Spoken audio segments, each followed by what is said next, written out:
boleh jumpa lagi pada malam hari ini untuk satu diskusi di sekitar apa dan bagaimana tentang Alkitab.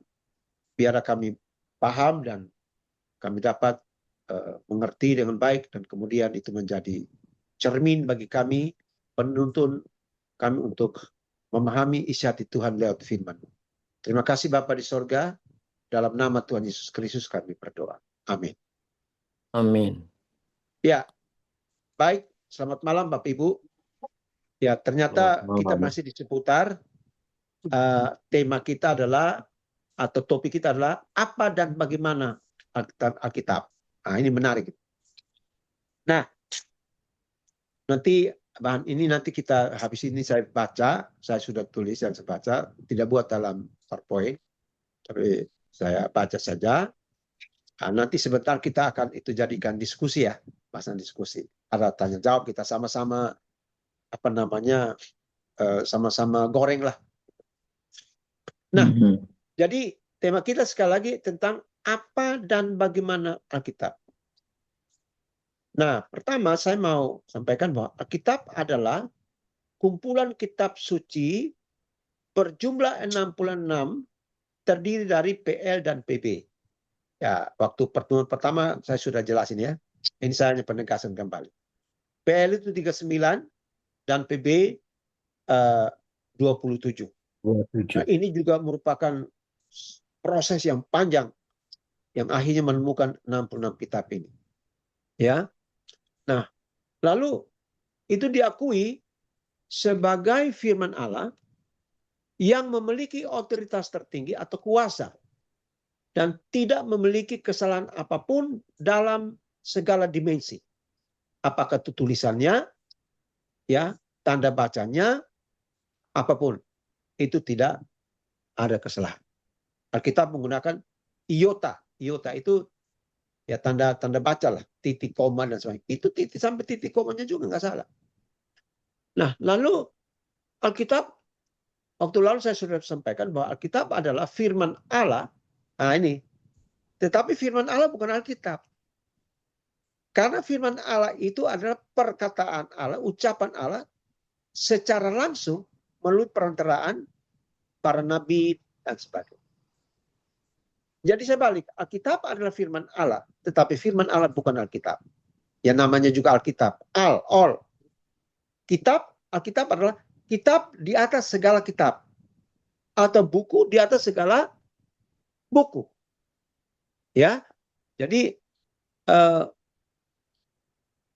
firman Allah itu adalah logos yang diucapkan secara langsung oleh mulut Allah melalui perantaraan orang-orang pilihannya ya secara khusus, yaitu para nabi dan para rasul yang berjumlah sekitar 40 orang di bawah ilham Roh Kudus, dan itu ditulis selama kurang lebih 1500 tahun Alkitab ini. Ya cukup panjang ya. Nah, cukup panjang waktunya. Ini tulisan hidup. Nah, Alkitab itu berisi tentang sejarah dunia, ya, sejarah dunia dari penciptaan alam semesta dan segala isinya. Ya, Kejadian 1 sampai 2 itu. Lalu tentang kejatuhan manusia ke dalam dosa, Kejadian pasal 3. Ya. Lalu rencana penyelamatan atau penebusan dosa manusia berdasarkan kasih Allah melalui Yesus Kristus. Yohanes 3 ayat 16 ya. Karena begitu besar kasih Allah akan dunia ini, sehingga ia telah mengaruniakan anaknya yang tunggal, supaya barang siapa percaya kepadanya tidak binasa, melainkan beroleh hidup yang kekal. Jadi ini semua bermula dari dosa. Tapi Allah itu kasih itu lebih besar, terbesar dalam dirinya. Sehingga walaupun manusia itu sudah diusir, tapi karena kasih Allah yang begitu besar untuk ciptaannya, maka ada master plan, ada rencana penyelamatan, ada rencana penebusan untuk manusia dikembalikan lagi ke posisi yang semula gitu. Ya, ke posisi yang semula ya. Nah, lalu itu tentang penebusan dosa manusia berdasarkan kasih, oleh Yesus Kristus hingga penghakiman terakhir pada kedatangan Yesus yang kedua kali. Nah, jadi dari beritanya itu, secara garis besar itu, poinnya itu, sampai dari kejatuhan sampai kepada penghakiman ketika Yesus datang kembali. Nah, mari kita lihat ciri-ciri penulisan Alkitab mencakup berbagai jenis sastra, ya, seperti Pentateuk atau Taurat. Itu ada 5 kitab dari Kejadian sampai Ulangan. Nah, menurut tradisi, kitab-kitab itu disebut kitab Musa, karena menurut tradisi Musa juga sebagai penulisnya. Musa sebagai penulisnya. Tapi kemungkinan ada penulis lain. Itu dilihat dari gaya bahasa, ya dari bahasa ya. Jadi dia menceritakan tentang Musa, tidak mungkin Musa menceritakan dirinya, ya kan? Nah, lalu ada juga bersifat apa? Ya Pentateuk, lalu bersifat sejarah. Ya sejarah itu ada 12 kitab, itu dari Yosua sampai Ester. Lalu bersifat ciri apa? Bersifat apa? Puisi atau syair yang dikenal sebagai kitab puisi atau kitab syair. Yaitu apa? Ayub, Mazmur, Amsal, Pengkhotbah dan Kidung Agung. Ya, kalau Pengkhotbah itu dulu dipakai kata Al-Khatib. Al-Khatib. Nah, sementara Kidung Agung itu dulu pakai istilah Sirulasar. Ya. Nah, kenapa dibilang apa? Bersifat puisi? Karena Bapak Ibu kalau baca semua kitab itu 5 kitab ini isinya sangat berbeda. Gaya bahasanya juga enak gitu. Ya. Enak. Dan orang-orang awam lebih senang baca 5 kitab ini daripada baca kitab Taurat, kitab-kitab sejarah, ya nubuatan, para nabi, pusing itu. Tapi dalam Perjanjian Lama, 5 kitab ini yang orang paling suka. Ya, misalnya, kenapa mereka senang, orang awam senang Ayub? Karena kitab Ayub ini bicara tentang penderitaan orang saleh dan cara mengatasinya. Kenapa dia juga mau baca Mazmur? Karena Mazmur itu lebih banyak bicara tentang doa, ibadah kepada Allah. Ya, membangun relasi dengan Tuhan. Lalu kenapa orang suka baca Amsal? Karena itu lebih banyak mengandung nasihat. Lalu kenapa banyak orang senang baca Pengkhotbah? Karena Pengkhotbah ini bicara tentang apa? Ya selalu tentang kesia-siaan. Ya, hidup yang kaya sekalipun tanpa Tuhan sia-sia. Ya, hidup punya kedudukan, punya kehebatan, ketenaran, terkenal sekalipun, kalau tanpa Tuhan sia-sia. Ya. Lalu kenapa orang senang baca Sirulasar atau Kidung Agung? Nah, itu lebih bicara tentang cinta kasih Tuhan dengan umatnya, dengan kita. Walaupun kita bandel, tapi Tuhan tetap mengasihi kita. Nah, lalu sampai kepada kitab apa namanya? Ya, tadi 12 itu ya, 12 kitab sejarah. Lalu puisi tadi saya sebutkan. Lalu kitab ya bersifat nubuatan. Ya, itu ada nubuatan itu ada sekitar 17 kitab nabi yang sifatnya nubuatan. Tapi kita bagi 2. Terdiri dari nabi besar, ya seperti waktu lalu saya sampaikan. Nabi besar itu Yesaya, Yeremia, Yeskiel, dan Daniel. Ada kitab ratapan tapi itu bukan orang. Kitab ratapan itu ditulis oleh Yeremia sendiri yang dia meratap mengisi keadaan Yerusalem. Nah, saya sudah katakan waktu lalu, kenapa dibilang nabi besar? Bukan orang-orangnya ukuran besar tubuh mereka, tapi masa pelayanan mereka lebih panjang. Bahkan ayat-ayat dan pasal yang kita baca juga panjang, ya banyak. Nah, kemudian masuk dalam kitab-kitab nubuatan, kitab nabi-nabi kecil. Itu ada 12. Mulai dari Hosea, ya, sampai dengan Maleaki. Ada 12. Sekali lagi, bahwa bukan orangnya kecil, tapi masa pelayanan mereka sendiri singkat. Dan pasal-pasal tulisan mereka, pasal dan ayatnya juga sedikit. Ya, jadi kalau kita mau rajin itu, tidak lama kita sudah selesai.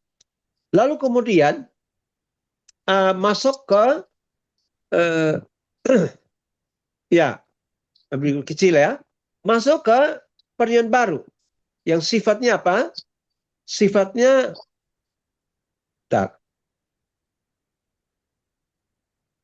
Injil-Injil, ya. Injil ada Injil itu berapa? 4, ya. Injil itu ada 4: Matius, Markus, Lukas, Yohanes. Ya, saya hanya penegasan kembali. Ya, 3 disebut Injil sinoptik. Sinoptik itu menceritakan tentang peristiwa yang sama, tapi berbeda bahasanya, saling melengkapi. Ya, Matius, Markus, Lukas. Kenapa Yohanes tidak masuk jadi satu hubungan? Karena Yohanes lebih menempatkan Yesus secara khusus sebagai Allah, kealahan, keilahiannya. Tapi dia juga suka ngutip juga. Tapi itu semua kutipan. Tapi tiga ini sama. Nah, seperti ilustrasinya kemarin saya sudah sampaikan, ya. Nah, lalu Bapak Ibu, ada juga sampai kepada Injil-Injil, ada kitab sejarah. Sejarah berdiri gereja mula-mula. Lalu kita sampai kepada ada surat-surat kiriman. Surat kiriman itu ada 12. Tapi yang pertama bersifat jemaat gereja. Jadi Paulus menulis surat yang mengirim kepada jemaat-jemaat ada 9.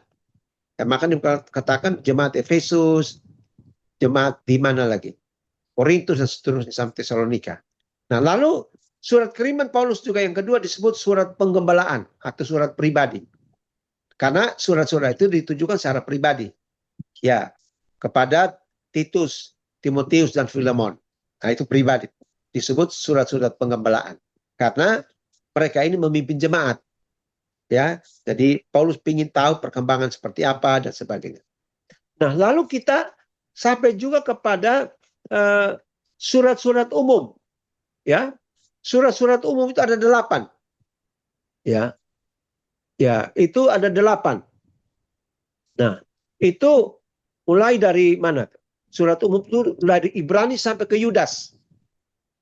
Nah, surat-surat umum ini ditulis, ya, lalu ditujukan kepada orang-orang Kristen Yahudi di luar Palestina yang sedang menderita aniaya karena nama Yesus. Nah, jadi para penulis ini menulis kepada mereka untuk menyampaikan, menguatkan, mengingatkan dan sebagainya. Ya. Lalu surat Ibrani, siapa menulisnya? Kalau yang lain-lain sudah jelas, ya. Ibrani itu sampai hari ini, ya, surat itu belum diketahui. Ya, tapi kalau Bapak Ibu baca baik-baik, kesannya kayaknya Paulus. Karena ada beberapa kata kebiasaan Paulus ngomong di situ. Ya. Nah, kenapa? Ternyata itu dirahasiakan. Karena penulisnya orang Ibrani. Siapa dia? Mungkin Paulus juga, mungkin. Kalau sudah orang-orang tahu, orang-orang Yahudi tahu bahwa ini penulisnya orang Yahudi, lalu ditujukan kepada orang Yahudi, itu bisa dianiaya itu. Nah, makanya dia rahasiakan. Nah, itu ada 8. Lalu diakhiri dengan apa? Kitab nubuat. Ya, atau yaitu kitab wahyu. Atau disebut kitab apokripa atau apokrip. Artinya tersembunyi rahasia yang akan dibukakan. Nah, itu tentang wahyu. Ya, saya sudah bilang pasal 1 sampai pasal 3 bicara tentang gereja. Ya, 7 jemaat di Asia, yaitu di Turki sekarang, menggambarkan keadaan gereja kita sekarang, ya, di zaman modern ini. Jadi gereja kita termasuk jemaat yang mana nih? Nah, gitu. Nah, lalu diakhiri dengan pasal 4 sampai pasal 22. Nah, itu adalah tentang akhir zaman, tentang hal-hal yang akan terjadi di depan, termasuk peperangan-peperangan ini juga terjadi. Nah, Bapak Ibu Saudara, ada catatan. Ya, ada catatan. Yang pertama, nubuat versi Nabi PL sekarang tidak ada lagi. Karena nubuat PL itu sama para nabi berakhir di Maleaki. Ya. Jadi kalau sekarang misalnya orang datang bernubuat di depan kita atau bernubuat di depan ibu, oh ini begini dan sebagainya, itu palsu. Ya, karena di dalam Matius 24 Yesus sendiri ngomong, nanti akan datang nabi palsu, pengajaran palsu, Mesias palsu malah. Wajahnya seperti Yesus, lalu inilah Mesias. Mesias ini, nah, orang lebih percaya. Nah, nanti saya jelasin. Jadi zaman nubuat PL itu, ya, sudah berakhir di Maleaki. Nabi-nabi itu juga dalam versi PL itu sudah berakhir di Maleaki. Lalu diteruskan oleh siapa? Yohanes Pembaptis. Yohanes Pembaptis itu sebagai nabi penghubung PL dan PP untuk menyatakan tentang Kristus yang akan datang. Ya, dan itu pun sudah diubahkan oleh Nabi Yesaya. Iya kan? Tiba-tiba dia muncul, ya, lalu dia berkata, persiapkan jalan bagi Tuhan. Nah, kenapa Bapak Ibu saya katakan begitu? Karena di zaman itu terjadi masa diam selama 400 tahun. Ya, itu 400 tahun masa kegelapan atau masa diam atau silent period, atau masa keheningan atau intertestamental, ya, dimulai setelah nabi terakhir PL yaitu Maleaki, itu sekitar tahun 420 sampai 400 sebelum Masehi. Jadi 400 tahun itu Bapak Ibu tidak ada nabi yang diutus untuk bernubuat. Ya, kalau konteks kita sekarang tidak ada lagi pendeta berkhotbah. Nggak ada lagi ibadah-ibadah. Ya, rupanya masa itu sebagai masa persiapan untuk membangkitkan kembali kerinduan, ya, dari umat Allah untuk menyambut kedatangan Sang Mesias. Nah, Bapak Ibu bayangkan selama 400 tahun masa kegelapan, ini kehidupan pancaroba. Tidak ada kebenaran berbicara. Tidak ada nabi untuk datang negur-negur ataupun bernubuat. Tidak ada lagi. Ya, konteks kita sekarang yang tadi saya bilang. Tidak ada gereja. Ya kan? Nah, itu kalau kita baca di Amos pasal 11, ya, itu akan terjadi pada masa nanti. Ya, bahwa satu saat nanti akan terjadi masa kelaparan. Masa haus dan lapar bukan soal makan minum. Bukan soal pakaian, tapi soal firman Allah. Nah, orang mulai cari kemana-kemana. Dari timur ke barat, utara ke selatan, tapi tidak menemukan. Mereka jatuh lesu. Jadi satu waktu nanti baru Tuhan bangkitkan semangat orang untuk mau mencari Tuhan. Membangkitkan kerinduan orang untuk cari Tuhan. Tapi sudah nggak ada lagi. Nah, makanya ini zaman anugerah Bapak Ibu. Kita diberi kesempatan seluas-luasnya untuk membangun relasi dengan Tuhan, ibadah dan sebagainya. Mencari Tuhan. Ya, Bapak Ibu mulai dari zaman apa namanya itu? Setelah manusia jatuh dalam dosa itu kan? Sampai kepada Yesaya bernubuat kan 700 tahun sebelum Yesus lahir. Yesaya bernubuat Mesias akan datang melalui seorang wanita, ya, anak darah, tidak sebut Maria. Yohanes Pembaptis pun tidak disebutkan. Tapi hanya disebutkan adalah suara orang yang berseru-seru. Nah, 300 tahun pertama setelah nubuatan Yesaya, orang Israel tunggu Mesias. Tapi nggak datang-datang. Nah, sesudah itu sambung dengan 400 tahun. Jadi 300 tahun, terus 400 tahun berikutnya, masa kegelapan. Nggak ada kepastian. Masa depan nggak jelas. Orang yang baik anggap jahat, jahat tetap baik. Hancur-hancuran. Tidak ada kepastian. 400 tahun loh. masa kegelapan. Lalu baru tiba-tiba muncul Yohanes Pembaptis. Dia itu pun hanya sementara. Dia menyampaikan untuk datang.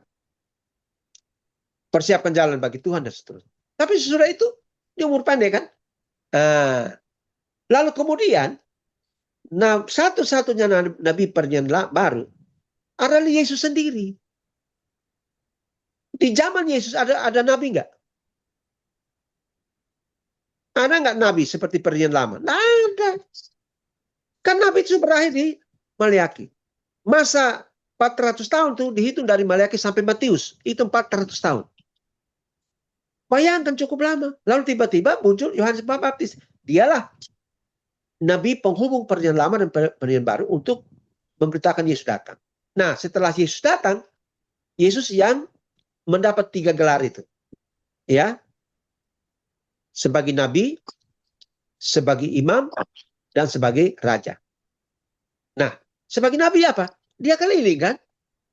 Dia berbicara langsung kepada orang.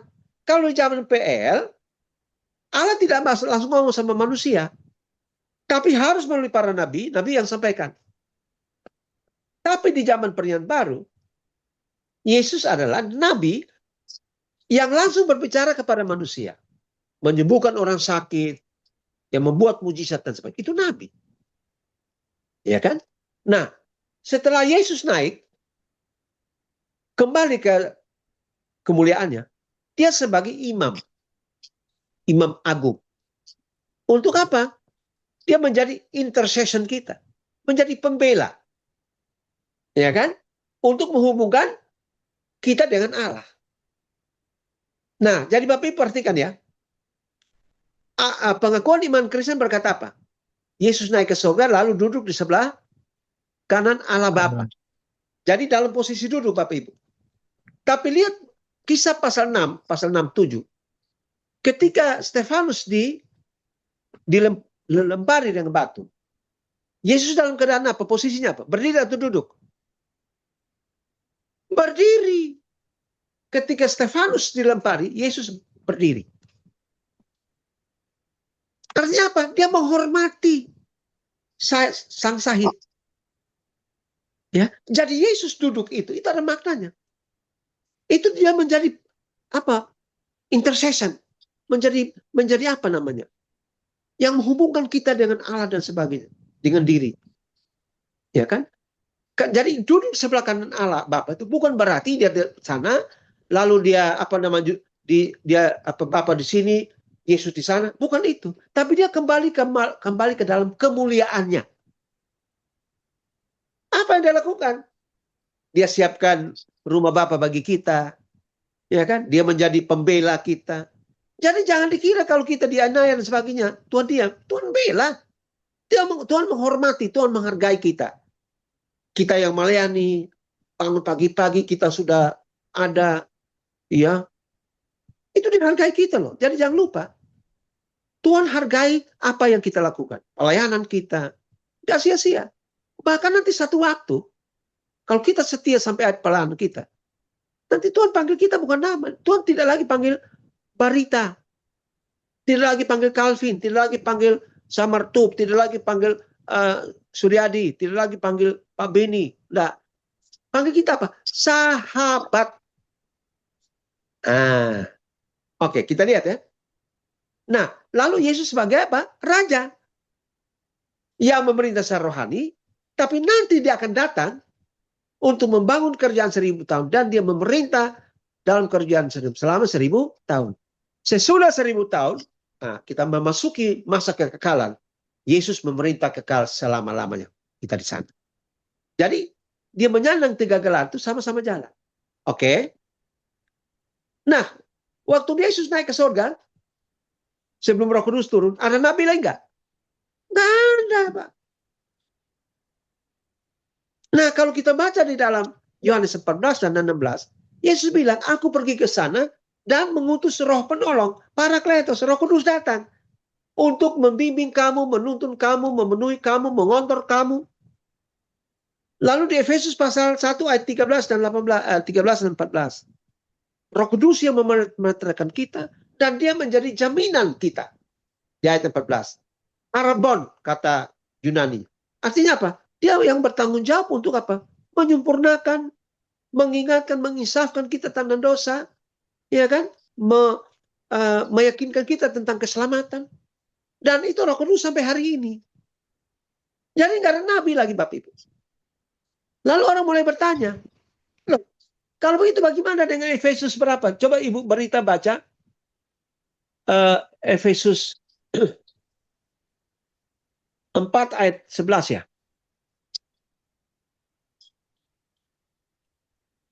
Efesus 4 ayat 11.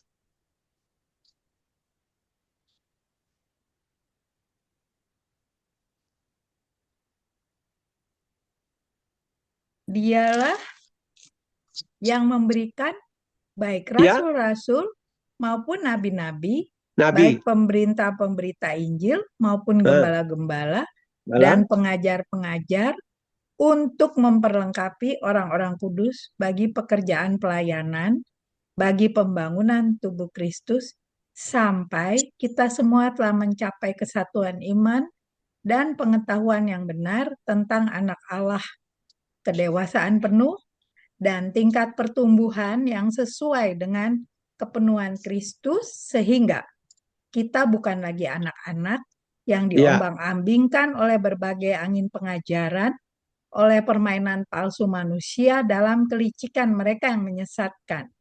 Sebaliknya, dengan teguh berpegang kepada kebenaran di dalam kasih, kita bertumbuh di dalam segala hal ke arah Dia, Kristus yang adalah kepala.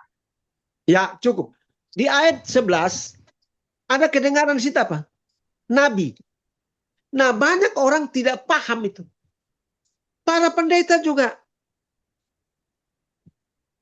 Nabi di situ apa? Bukan nabi perjanjian lama. Karena apa? Nabi di situ adalah pemberita Injil. Nabi di situ adalah kita-kita ini. Untuk sebagai penyambung lidah Allah, kita menyampaikan firman Tuhan. Nubuat itu bukan perjanjian lama seperti nubuat itu adalah apa? Khotbah. Jadi kita nubuatkan kembali apa yang sudah dinubuatin. Ya kan? Jadi sekali lagi, saya nggak tahu mungkin bertentangan dengan teman pendeta, tapi saya mau katakan, saya mau bikin penegasan bahwa Nabi di situ bukan Nabi perjanjian lama seperti Yesaya yang dia bernubuat lagi. Nah, nubuat itu sudah tutup. Sudah ditutup. Sehingga banyak nubuat belum digenapi. Sebagian sudah digenapi, ya, sedang digenapi dan akan digenapi. Jadi jangan lagi tambah nubuat-nubuat yang lain. Makanya Yesus katakan akan datang nabi-nabi palsu kan? Jadi nubuat itu di situ adalah, saya setuju Billy Graham bilang, itu khotbah. Kita menubuatkan kembali apa yang sudah dinubuatkan. Menjelaskan firman Tuhan gitu loh. Jadi jangan tambah-tambah lagi. Makanya Wahyu 22 ayat 18, ya, jangan menambah dan jangan mengurangi. Berani tambah dan kurang, itu laknat. Nanti saya kasih tahu lagi ini ya. Nah, itu disebut 5 jawatan gereja. Sebagai penginjil sudah oke. Sebagai gembala, ya pendeta jemaat atau gembala sidang. Sebagai guru, ya guru mengajar tentang kebenaran. Ya guru itu misalnya orang-orang PAK. Di teologi ada jurusan PAK, pendidikan agama Kristen. Kita juga termasuk guru juga mengajar. Ketika kita mengajarkan firman Tuhan, itu kita sudah guru. Nah, ketika kita menyampaikan firman Tuhan, itu kita nabinya. Ya kan? Nah, jadi itu 5 jawatan gereja yang harus tidak ada lagi. Jadi yang di PL itu tidak lagi sih. Kalau sampai ada yang berkata, oh ini, coba tunjukkan kepada saya satu ayat saja. Ya, oke. Tinggal sebentar lagi ya. Nah,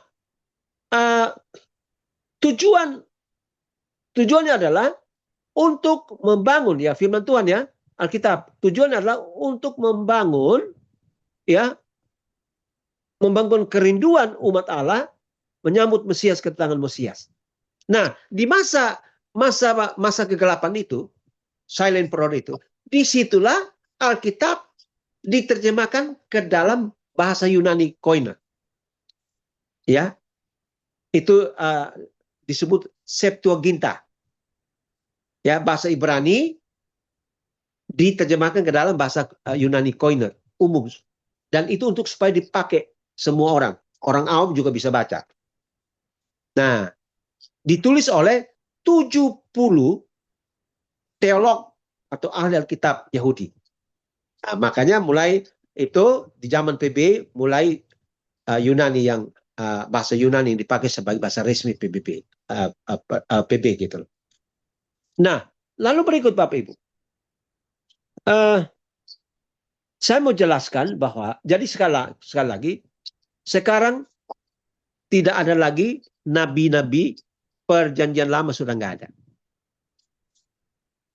Nabi itu siapa? Pendeta. Nabi itu siapa? Penginjil. Nabi siapa? Kita semua di sini. Kalau ibu berita, ibu ketua, pokoknya ibu-ibu disebut nabiah. Nah, kita khotbah, jadi waktu ibu berita khotbah, ibu sudah jadi nabiah. Waktu saya khotbah, itu saya sudah nabiah. Waktu semua pendeta itu sudah nabi. Memberitakan Injil. Nah, gitu.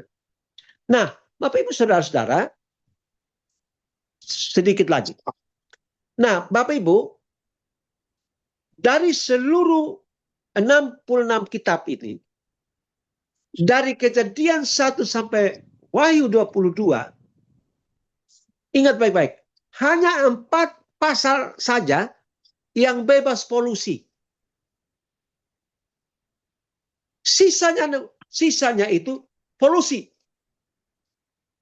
Maksud saya apa? Itu Kejadian pasal 1 sampai pasal 2. Dan Wahyu pasal 21, pasal 22. Mengapa? Karena Kejadian, kenapa saya katakan itu bebas polusi? Karena Kejadian 1 dan pasal 2 itu, Allah sementara bekerja. Iblis nggak boleh macam-macam dulu. Bapak tua masih kerja. Beliau, Babe masih kerja. Makanya Bapak Ibu lihat Kejadian 1 sampai pasal 2. Ada nggak polusi itu? Nggak ada. Tunggu sampai selesai. Yesus katakan setelah penciptaan itu selesai, baru Yesus katakan apa? Nah, maka Allah melihat semua yang dia ciptakan itu adalah sungguh sangat amat baik. Dia pakai bahasa hiperbola. Yang berlebihan. Kalau hiperbola itu bagi kita manusia nggak baik. Itu sombong. Tapi hiperbola yang dipakai Allah itu perfect. Hari pertama diciptakan. Hari kedua diciptakan. Sampai hari ke-6 bagian awal. Dia hanya ngomong doang.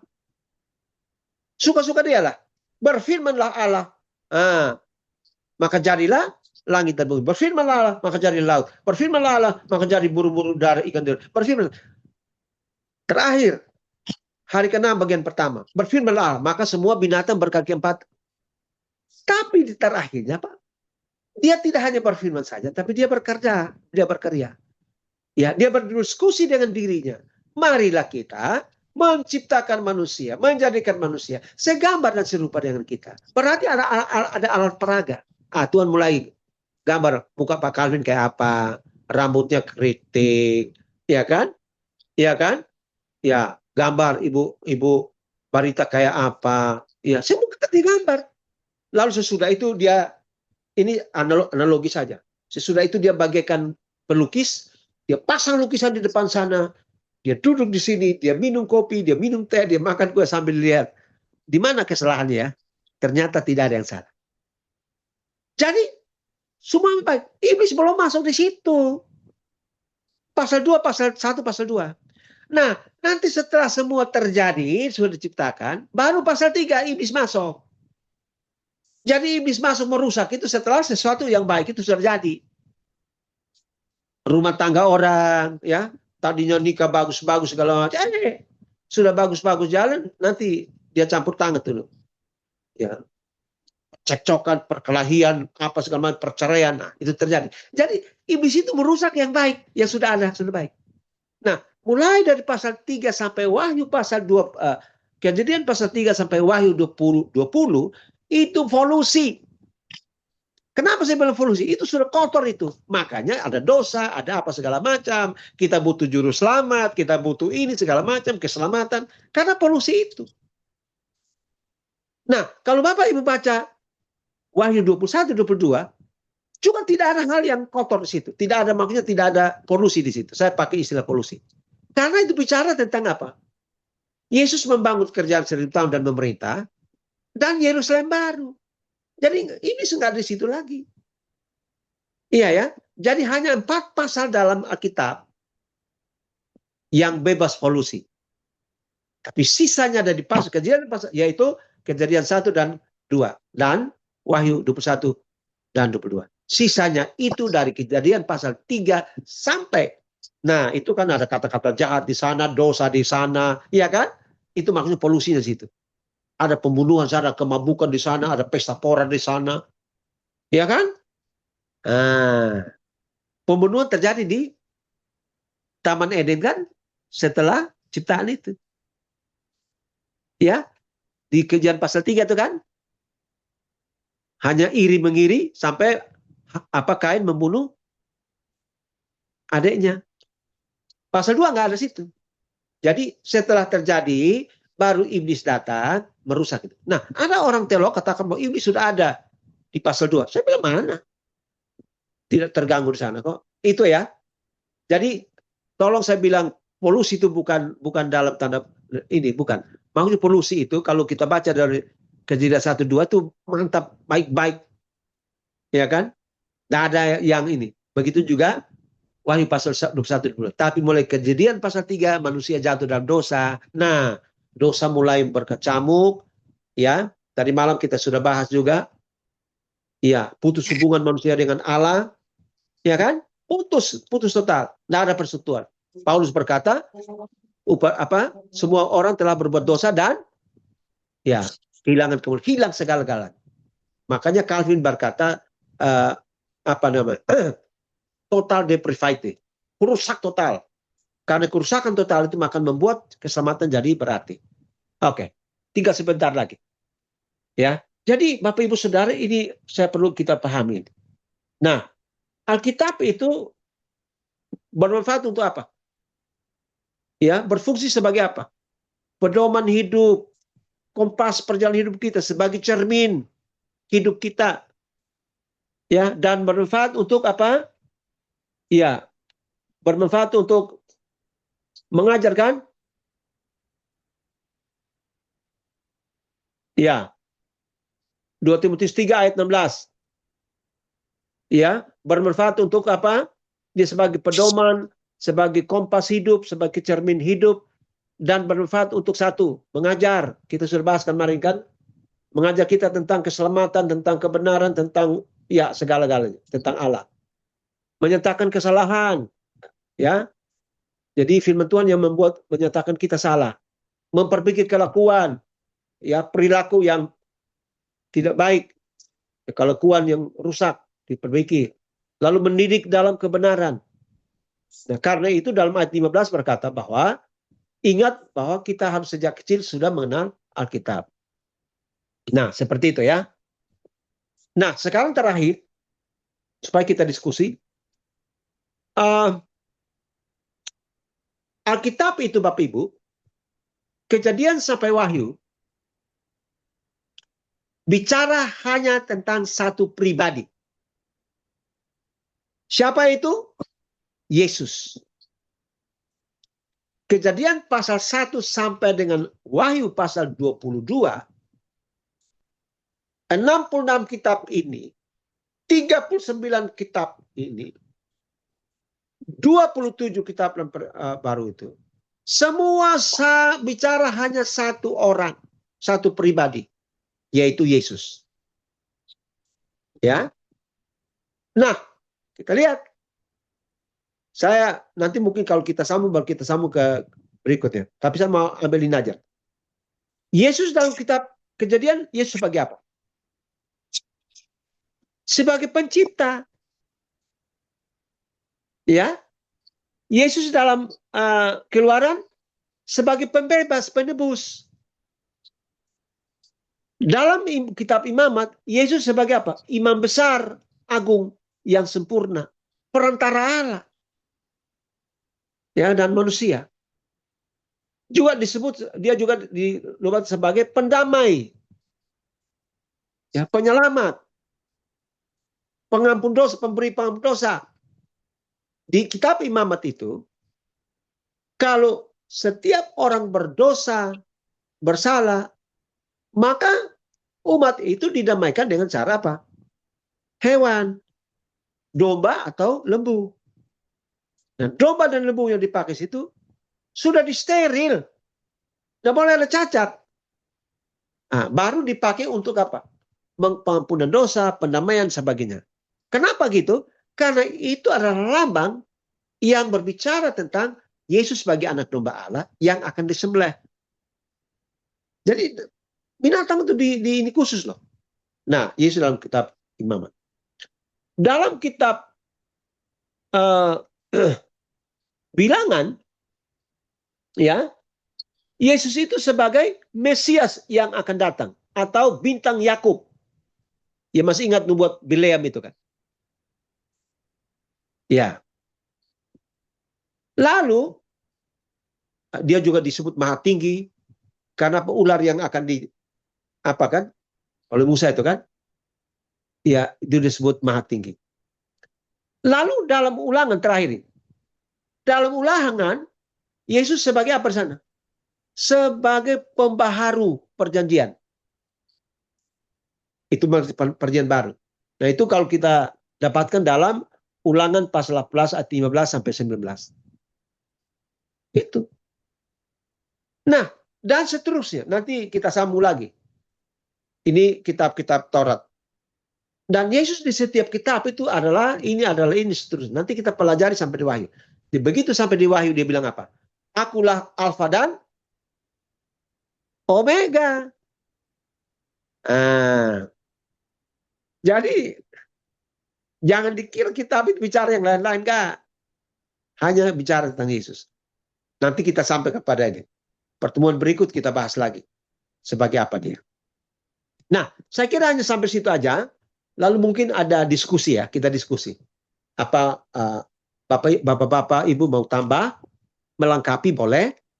Ya, kalau ada pertanyaan, boleh kita gayung bersama. Jadi, mungkin yang terusik itu, Bapak Ibu dengar apa yang saya katakan, apa namanya itu? Apa namanya? Tidak ada lagi nabi perjanjian baru lama di baru ini. Sekarang tidak ada lagi. Sekarang saya mau tanya Bapak Ibu, pernah nggak ketemu ada nabi yang bernubuat, yang diutus oleh Allah? Ada satu pendeta, dia latar belakang kuasa gelap. Ya, mungkin Bapak Ibu kenal, saya sudah lupa namanya. Dia bilang dia bernubuat. Presiden ini nanti waktu Megawati dia bernubuat, Megawati menjadi presiden, Gus Dur jadi presiden, lalu SBY jadi presiden. Dia sudah nubuatkan SBY jadi presiden, Jokowi jadi presiden, bahkan dia bernubuat terakhir si Pak